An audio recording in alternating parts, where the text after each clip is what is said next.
Hello viewers, আজকের এই ভিডিওটি আমি আপনাদের মাঝে শেয়ার করার কারণ হলো আমি যখন প্রতিদিন মর্নিং টাইম ঘর থেকে বের হই তখনই আমি দেখি ওই মানুষটা এভাবে সাইকেল চালিয়ে যায়।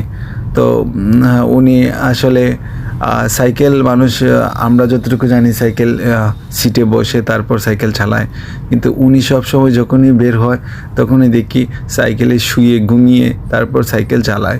ঠিক আছে, তো আমার কাছে এটা ইন্টারেস্টিং মনে হলো, তার জন্য আমি ভাবলাম আপনাদের মাঝে এই ভিডিওটি শেয়ার করি। আপনাদের কী মন্তব্য বা কী বলবেন আমি জানি না, বাট আমার কাছে ভালোই লাগছে। সে শুয়ে ঘুমিয়ে সাইকেল চালিয়ে যাচ্ছে, বাট যখন গাড়িতে বসে থাকি তখন ওনাকে দেখা যায় না, বাট ওনার জন্য খুবই রিস্ক। উনি যেটা করতেছে হয়তো বা ওনার আনন্দ লাগতেছে বা ওনার ভালো লাগতেছে, বাট আপনারা বলেও এই কাজটি করবেন না, বিকজ হঠাৎ দেখা যায় উনি গাড়ির চিপা চাপায়